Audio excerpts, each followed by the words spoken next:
Thank you. Thank you all. Thank you.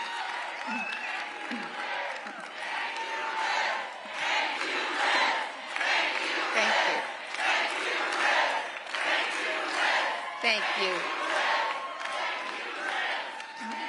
Boy, my God, what an amazing, amazing day to be in Wisconsin. Thank you all. Thank you so much. Thank you, Sheriff, for your courage and your service and for that wonderful introduction. It is such a pleasure to be here today at Ripon College. And I have to tell you all, Wisconsin is special for me for a particularly important reason. Way back in 1966, when a very young Dick Cheney and Lynn Cheney were graduate students at the University of Wisconsin,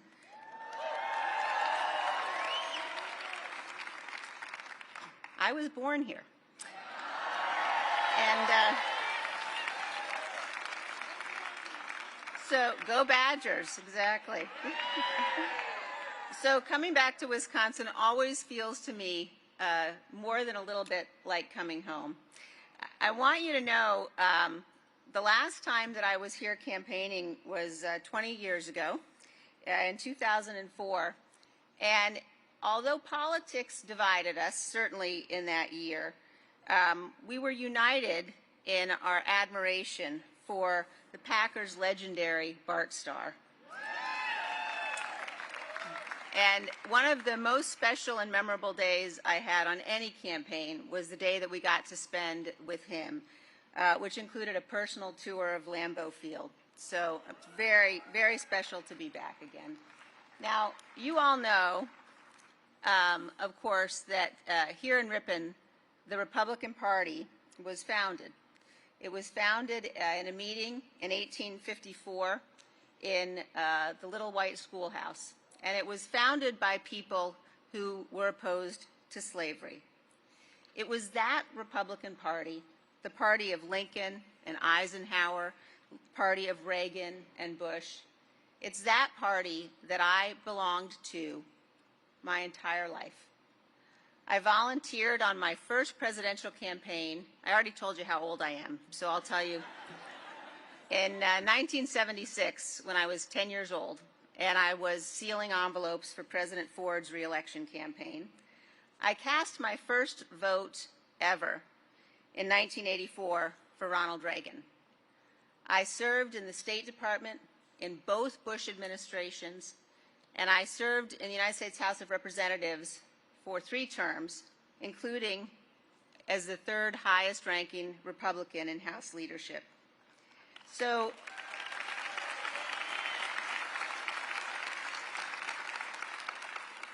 in other words, I was a Republican even before Donald Trump started spray tanning.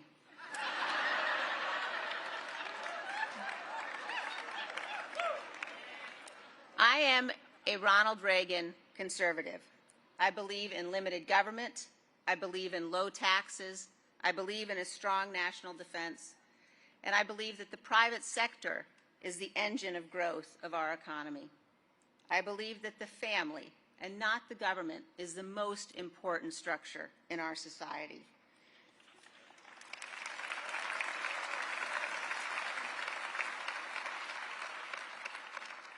I know that our security and our freedom depend upon a world in which America, with our allies, leads.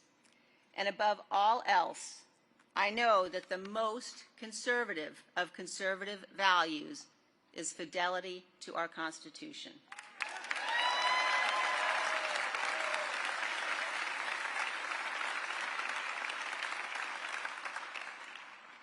I tell you, I have never voted for a Democrat, but this year I am proudly casting my vote for Vice President Kamala Harris.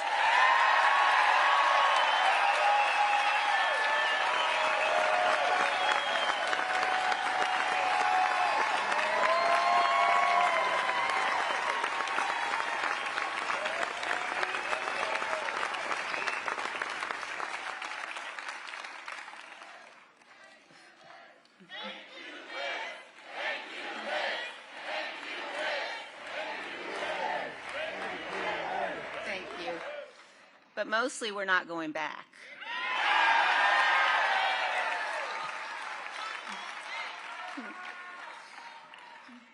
Vice President Harris is standing in the breach at a critical moment in our nation's history.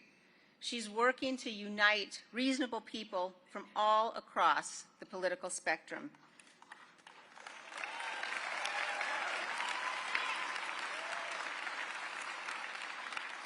Vice President Harris has dedicated her life to public service. I know that she loves our country, and I know that she will be a president for all Americans. As a conservative, as a patriot, as a mother, as someone who reveres our Constitution, I am honored to join her in this urgent cause.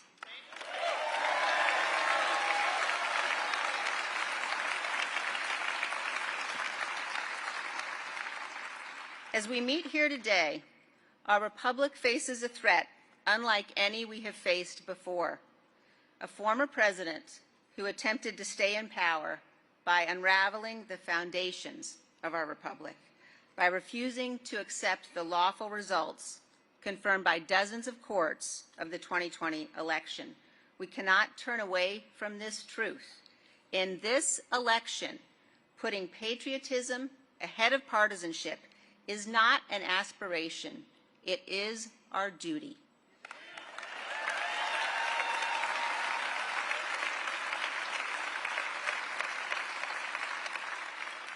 At the very heart of our survival as a republic is the peaceful transition of power. Ronald Reagan said this was nothing short of a miracle, that every 4 or 8 years, the most powerful office in our land, indeed the most powerful office in the world, is passed peacefully to a new president. In the United States of America, violence does not and must never determine who rules us. Voters do.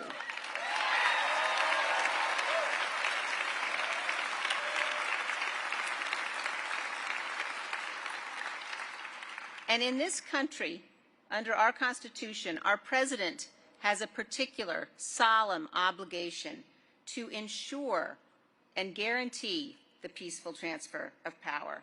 Since the beginning of the republic, every president in our history has fulfilled that duty. Every president until Donald Trump. When Donald Trump woke up on the morning of January 6, 2021, his intention, despite having lost the election, was that he would remain president. Rather than accept his loss and concede defeat, he had spent months overseeing a multi-part plan to attempt to seize power and remain in office. He ignored the rulings of the courts. He corruptly pressured state legislatures, including here in Wisconsin, to overturn the results of their elections. He told the Justice Department to lie for him. He conspired to have fake electoral votes cast, and he corruptly pressured his vice president to take illegal and unconstitutional actions. He summoned a mob to Washington, D.C. with his lies, and he sent the armed mob to the United States Capitol in an effort to stop the counting of electoral votes. As the violent mob attacked our Capitol, in Donald Trump's name, as they brutally beat law enforcement officers, as they hunted the Vice President and the Speaker of the House, Donald Trump watched the attack on television for hours,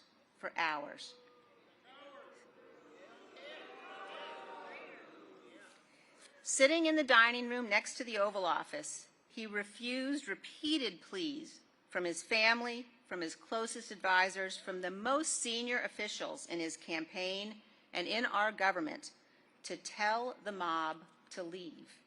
And when Donald Trump finally did speak publicly after hours of violence, after the Capitol had been invaded, he praised the rioters. He did not condemn them. That's who Donald Trump is. Those facts that we know about what Donald Trump did including what he did when our Capitol was under siege, those facts do not come from Donald Trump's political opponents. Those facts come from the people closest to him. They are the ones who testified that Donald Trump did not want to stop the violent attack on our Capitol. When he learned that Vice President Pence was not going to abandon his oath and help Trump seize power, Trump sent out a tweet attacking Pence and further inflaming the mob. One of Trump's aides testified that shortly after that, this aide received a phone call alerting him that the vice president had been evacuated for his own safety from his office off the floor of the Senate. This aide recalled rushing to the dining room to tell Trump, hoping that this information would convince him to take immediate action to ensure the vice president's safety.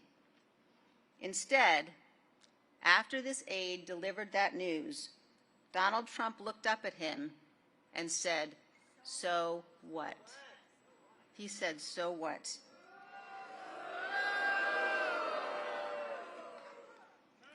It is Donald Trump's closest aides who also told us this.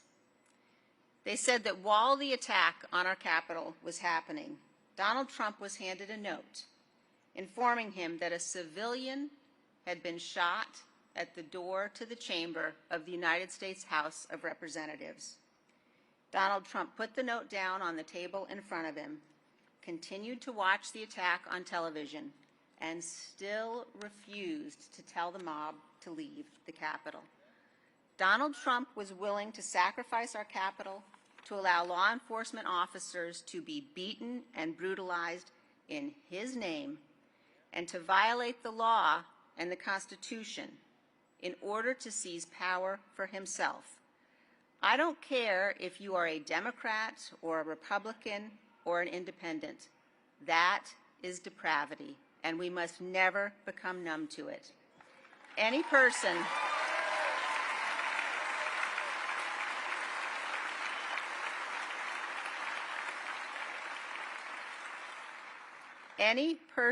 who would do these things can never be trusted with power again. We must defeat Donald Trump on November 5th.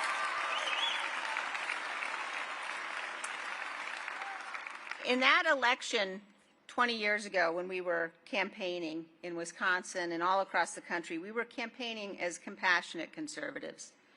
What January 6th shows us is that there is not an ounce of compassion in Donald Trump. He is petty, he is vindictive, and he is cruel. And Donald Trump is not fit to lead this good and great nation.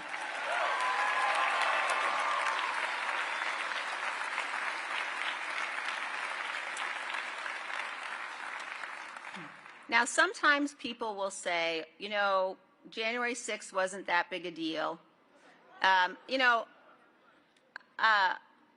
In a time when I have heard many pretty stunning things from Republicans, one of the most stunning was yesterday from your former governor, Scott Walker, who said basically, people are over January 6th.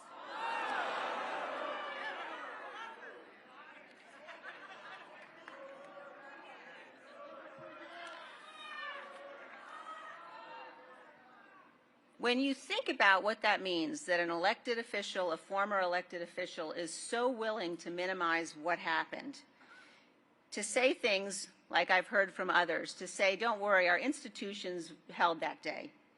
We have a responsibility, all of us, to remind people that our institutions don't defend themselves. We, the people, have to do that. We, the people, defend our institutions.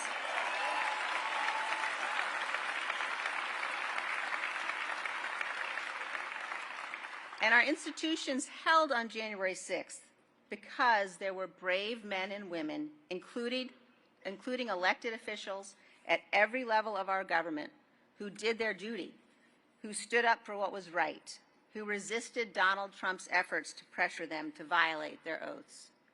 And our institutions held especially because of the bravery of the men and women in law enforcement and in our military, in our Capitol Police, our Secret Service, the Metropolitan Police.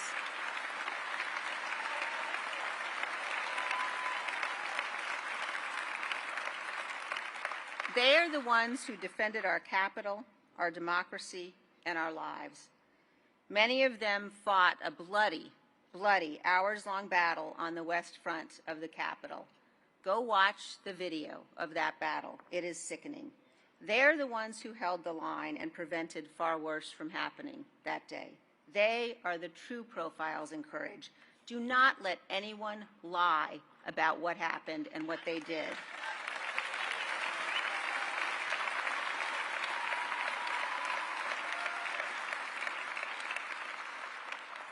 Our institutions also held because of Vice President Mike Pence, who refused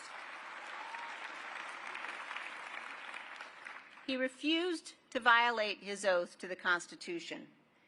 And that is why Mike Pence is not Donald Trump's running mate today. Instead, J.D. Vance is on the ticket. Vance has said, that's true.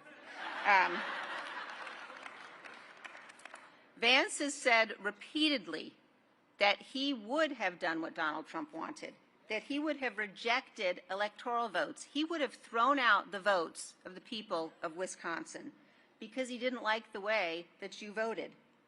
That is tyranny, and that is disqualifying.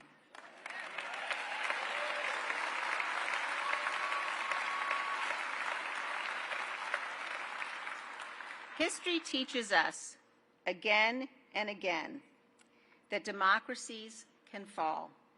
They fall to populists, they fall to strongmen who beguile their fellow citizens with conspiracy theories and false emergencies. As my friend, the late Charles Krauthammer, taught us, the lesson of our history is that the task of merely maintaining strong and sturdy the structures of our constitutional order is unending. It is the continuing and ceaseless work of every generation. And that responsibility now falls on all of us in this election. This great country of ours requires leaders of character. We must choose men and women who have what Abraham Lincoln called a sincere heart. Our nation's second president, John Adams, put it this way. On the first night he ever spent in the White House, he wrote a letter to his wife, Abigail. And his letter included a prayer that is so special, President Kennedy had it engraved in the mantelpiece in the state dining room in the White House. And in his letter, he said this: "May none but honest and wise men ever rule under this roof." Now, I'm confident, just a second, I am confident that John Adams meant women too.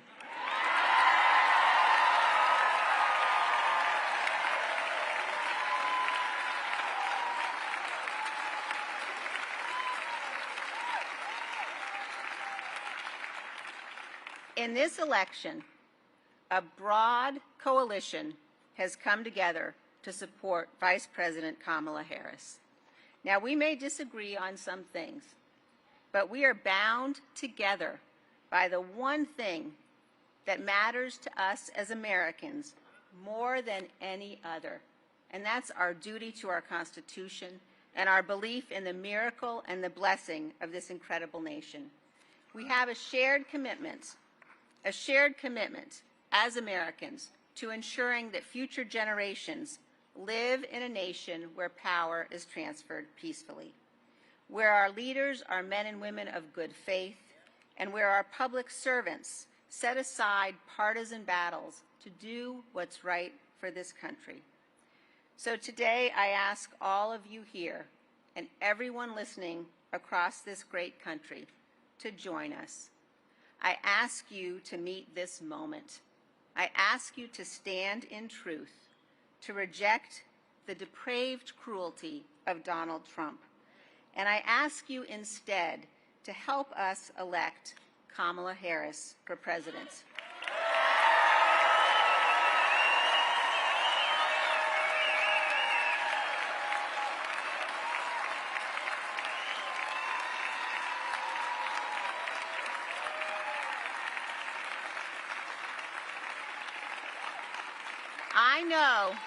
I know that President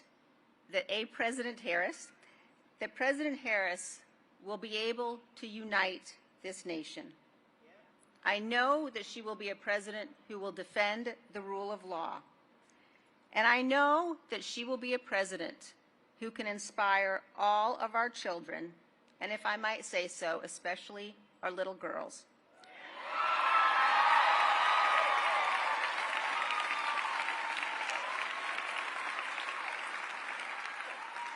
To do great things. So help us right the ship of our democracy so that history will say of us, when our time of testing came, we did our duty and we prevailed because we loved our country more. And now,